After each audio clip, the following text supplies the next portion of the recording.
Chapter 6. The Captain's Papers. We rode hard all the way till we drew up before drive.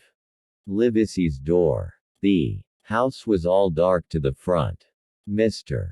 Dance told me to jump down and knock, and Dogger gave me a stirrup to descend by. The door was opened almost at once by the maid.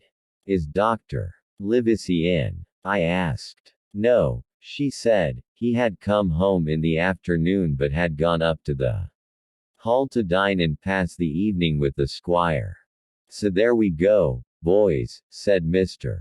Dance. This time, as the distance was short, I did not mount, but ran with Dogger's stirrup leather to the lodge gates and up the long, leafless, moonlit avenue to where the white line of the hall buildings looked on either hand on great old gardens.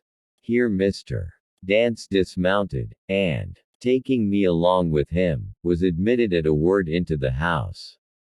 The servant led us down a matted passage and showed us at the end into a great library, all lined with bookcases and busts upon the top of them, where the squire and Dr. Livesey sat, pipe in hand, on either side of a bright fire. I had never seen the squire so near at hand. He was a tall man, over 6 feet high, and broad in proportion, and he had a bluff, rough and ready face, all roughened and reddened and lined in his long travels. His eyebrows were very black, and moved readily, and this gave him a look of some temper, not bad, you would say, but quick and high. "Come in, Mr.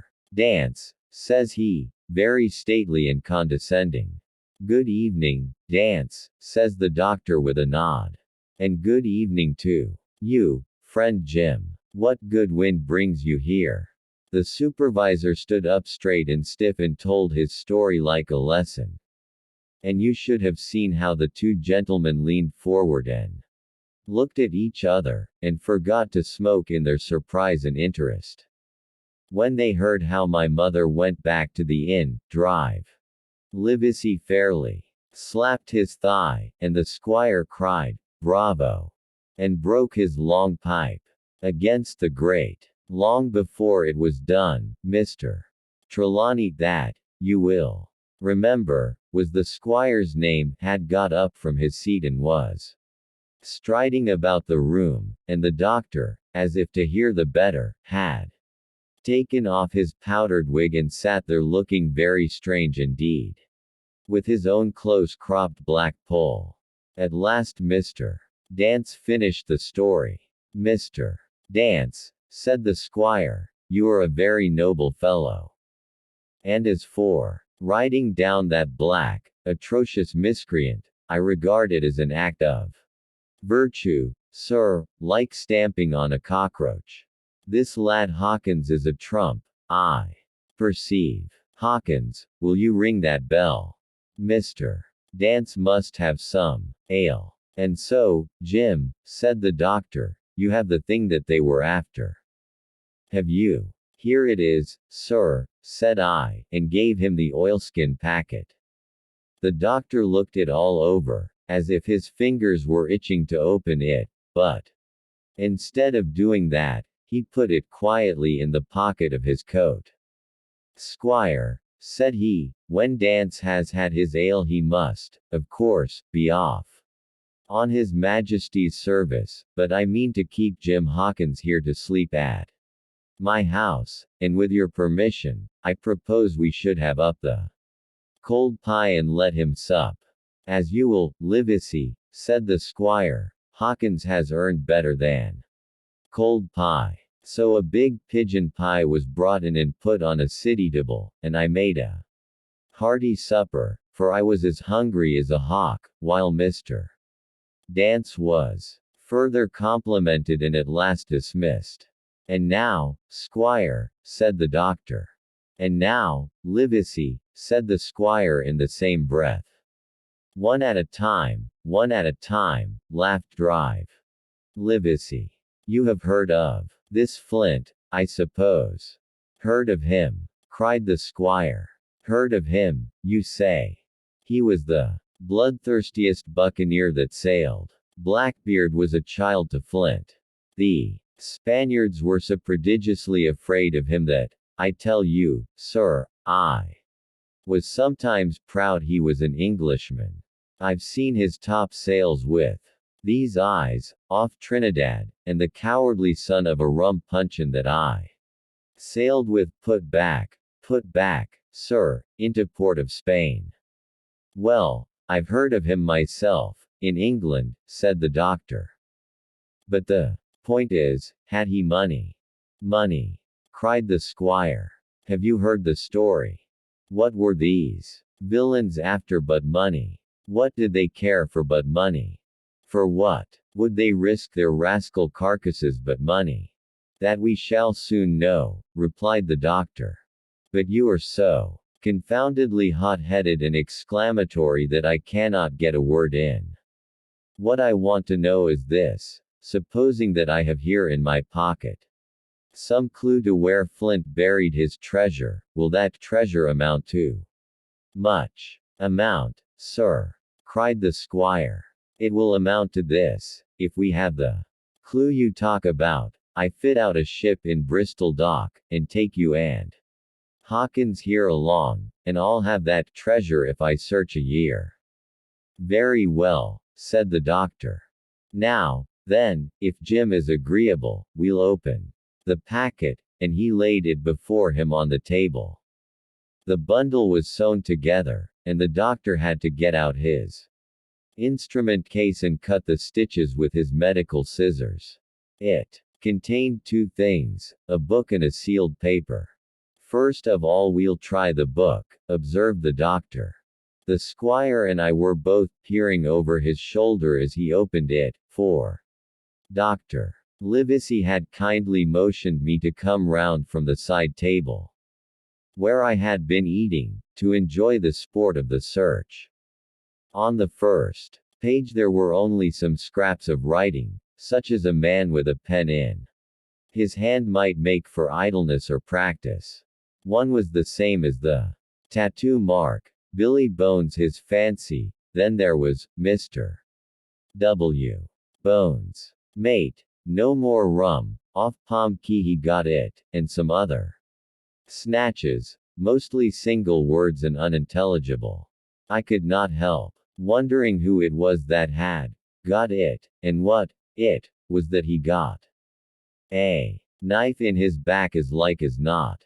Not much instruction there, said Dr. Livesey as he passed on. The next 10 or 12 pages were filled with a curious series of entries. There was a date at one end of the line and at the other a sum of money. As in common account books, but instead of explanatory writing, only a varying number of crosses between the two. On the 12th of June, 1745. For instance, a sum of £70 had plainly become due to someone, and there was nothing but 6 crosses to explain the cause. In a few cases, to be sure, the name of a place would be added, as of Caracas, or a mere entry of latitude and longitude, as 62:17 feet 20 inches, 19:02 feet 40 inches. The record lasted over nearly 20 years, the amount of the separate entries growing larger as time went on, and at the end a grand total had been made out after 5 or 6 wrong additions, and these words appended: Bones, his pile. I can't make head or tail of this, said Dr. Livesey. The thing is as clear as noonday, cried the squire. This is the black-hearted hound's account book. These crosses stand for the names of ships or towns that they sank or plundered. The sums are the scoundrel's share, and where he feared an ambiguity, you see he added something clearer. Oaf Caracas. Now, you see, here was some unhappy vessel boarded off that coast. God help the poor souls that manned her, coral. Long ago. Right, said the doctor. See what it is to be a traveler. Right. And the Amounts increase, you see, as he rose in rank. There was little else in the volume but a few bearings of places noted in the blank leaves towards the end and a table for reducing French, English, and Spanish moneys to a common value. Thrifty man, cried the doctor. He wasn't the one to be cheated. And now, said the squire, for the other. The paper had been sealed in several places with a thimble by way of seal. The very thimble, perhaps, that I had found in the captain's pocket. The doctor opened the seals with great care, and there fell out the map of an island, with latitude and longitude, soundings, names of hills and bays and inlets, and every particular that would be needed to bring a ship to a safe anchorage upon its shores. It was about 9 miles long and 5 across, shaped, you might say, like a fat dragon standing up, and had 2 fine land-locked harbors, and a hill in the center part marked, the Spy Glass. There were several editions of a later date, but above all, 3 crosses of red ink, 2 on the north part of the island, 1 in the southwest, and beside this last, in the same red ink, and in a small, neat hand, very different from the captain's tottery characters, these words.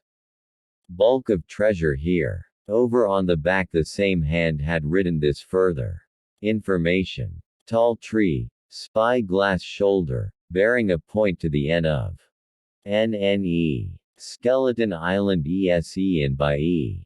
10 feet. The bar silver is in the north cache. You can find it by the trend of the east hummock, 10 fathoms south of the black crag with the face on it. The arms are easy found, in the sand hill, end point of north inlet cape, bearing E and a quarter N. JF.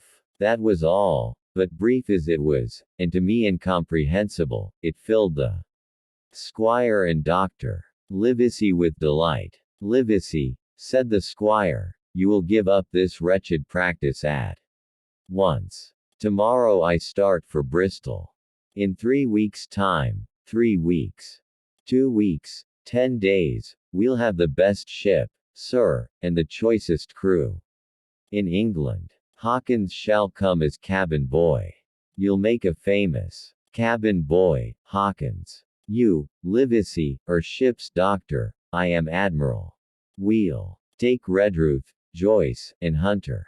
We'll have favorable winds, a quick passage, and not the least difficulty in finding the spot, and money to eat.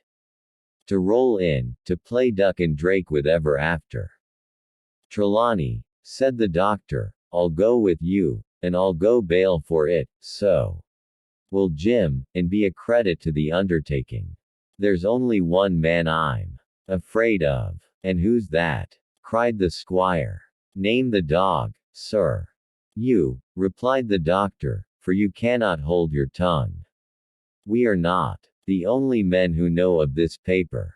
These fellows who attacked the inn tonight, bold, desperate blades, for sure, and the rest who stayed aboard that lugger, and more, I dare say, not far off, are, one and all, through thick and thin, bound that they'll get that money. We must none of us go alone till we get to sea. Jim and I shall stick together in the meanwhile. You'll take Joyce and Hunter when you ride to Bristol, and from first to last, not one of us must breathe a word of what we've found. Livesey, returned the squire, you are always in the right of it. I'll be as silent as the grave. The end.